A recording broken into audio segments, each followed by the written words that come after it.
قل هذه سبيلي أدعو إلى الله. Assalamualaikum warahmatullahi wabarakatuh. Alhamdulillah kita ketemu lagi di channel Pemberantas Kemaksiatan Kaum Muslimin. Dan seperti biasa sebelum kita masuk ke pembahasan, kami ingatkan untuk kaum muslimin yang belum subscribe ke channel ini, silakan subscribe untuk mendapatkan notifikasi ketika ada video-video yang terbaru yang kita upload di channel ini. Dan untuk yang sudah subscribe, kami ucapkan jazakumullahu khairan katsira. Dan kaum muslimin, kita sudah ketahui bersama kaum muslimin bahwasanya Miftah ini mengundurkan diri dari jabatan utusan khusus presiden bidang kerukunan beragama dan pembinaan sarana keagamaan. Dan meskipun belum ada keputusan dari presiden apakah pengunduran diri Miftah ini di ACC atau tidak, ini sudah muncul berita bahwa ada nama-nama ustadz yang digadang-gadang akan menjadi penggantinya Miftah kaum muslimin. Dan coba kita baca beritanya kaum muslimin. Ini salah satunya dari liputan6.com ya.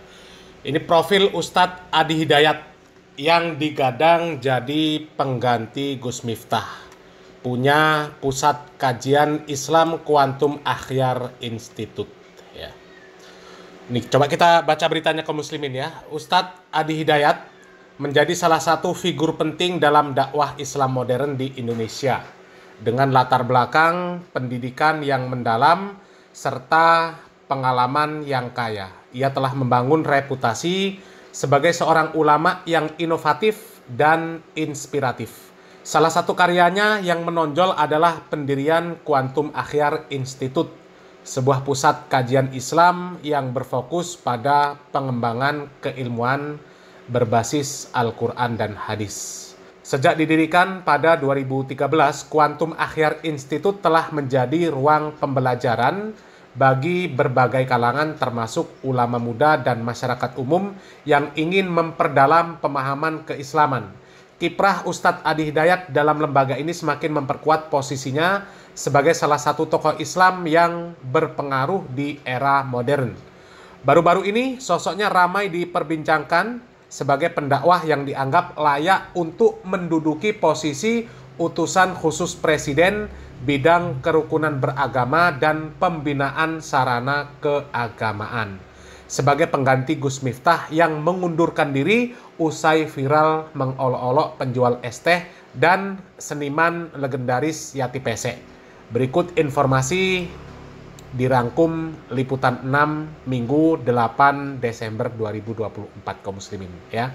Jadi salah satu nama yang digadang-gadang akan menjadi penggantinya Miftah itu adalah Ustadz Adi Hidayat. Dan ternyata kaum muslimin bukan hanya satu nama saja yang digadang-gadang akan menggantikan posisi Miftah sebagai utusan khusus presiden bidang kerukunan beragama dan pembinaan sarana keagamaan ya. Tapi ada dua nama lagi yang digadang-gadang ini juga akan menggantikan posisi Miftah kaum muslimin ya. Coba kita baca beritanya lagi kaum muslimin. Ini dari situs jakartaakurat.co kaum muslimin. Selain Ustadz Adi Hidayat, dua nama ini juga masuk usulan calon pengganti Gus Miftah sebagai utusan khusus presiden bidang kerukunan beragama. Coba kita baca beritanya kaum muslimin.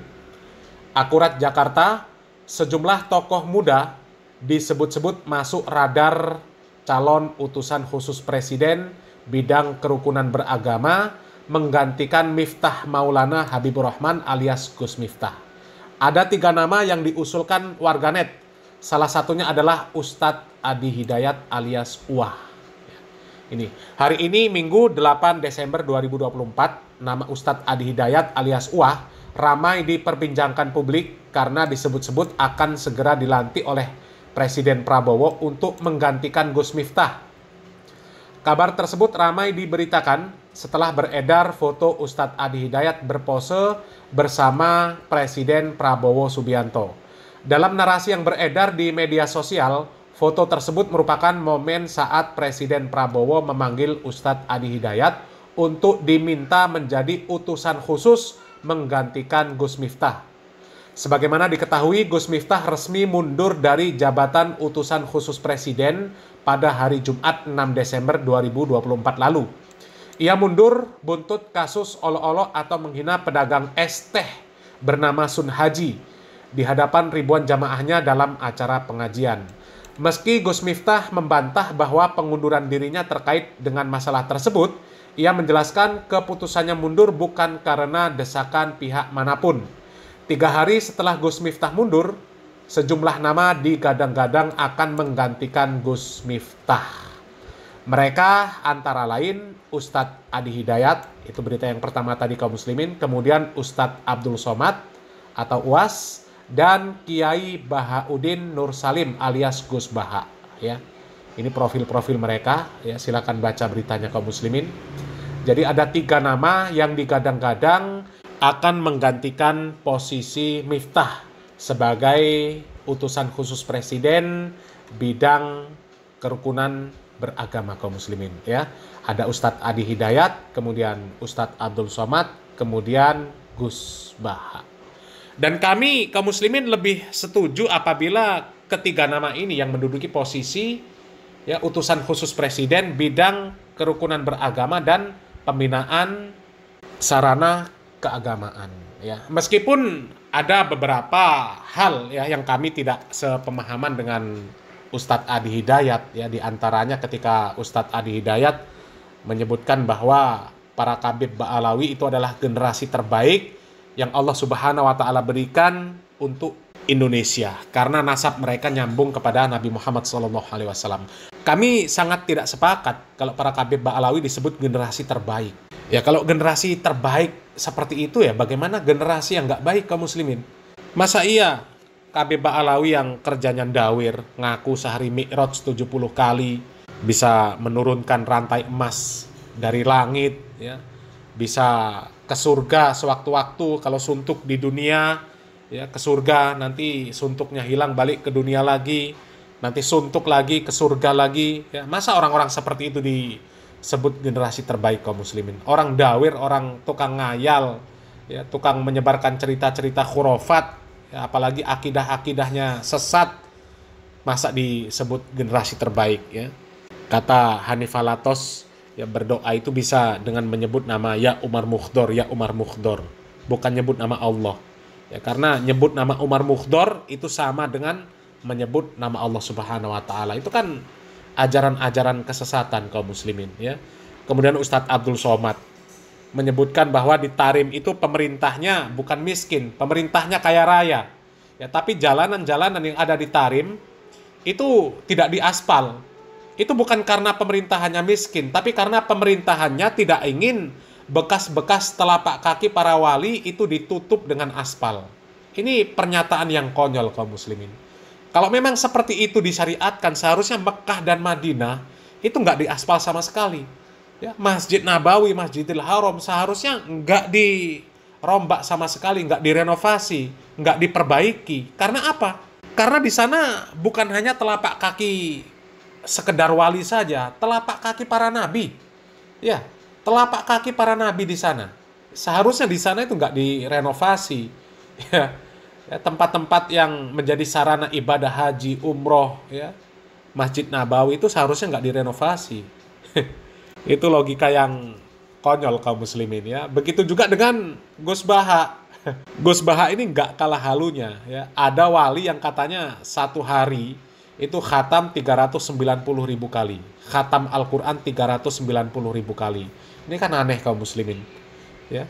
Baca Al-Quran itu adalah amalan anggota badan, amalan lisan, dibaca. Ya, kalau sehari bisa khatam 390.000 kali, atau berapa itu? 360.000 atau 390.000 kali itu kaum muslimin. Yang jelas 300.000 lebih, ya, 300.000 kali lebih, ya, bisa menghatamkan Al-Quran dalam satu hari. Ini bacanya gimana? Ya. Kemudian ada katanya wali yang mandi sendiri ketika mati karena malu dimandikan. Coba. Ini kan konyol namanya kaum muslimin. Ya. Kalau memang malu dimandikan, ya seharusnya malu segala sesuatunya. malu dikafankan, malu dikuburkan. Bila perlu ya nggak usah mati ya. Atau ketika mati langsung ya seperti apa ya, sulapan ya, langsung masuk ke dalam kuburan, selesai sendiri. Ya, nggak ada bantuan dari orang sama sekali kaum muslimin.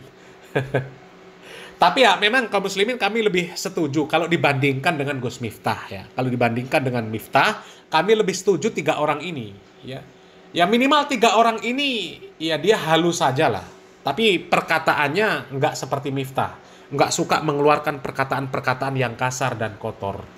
Kalau si Miftah lengkap, sudah halu ya karena dia mukibin. Kalau sudah mukibin itu nggak mungkin nggak halu. Kalau namanya mukibin pasti halu. Nggak ada mukibin yang nggak halu. Karena panutannya halu semua. Seneng cerita-cerita nggak jelas, cerita-cerita khurafat, ya, seneng kesyirikan dan sebagainya. Ya. Jadi kalau Miftah ini lengkap, sudah mulutnya rusak, kemudian pemahamannya juga belangsak.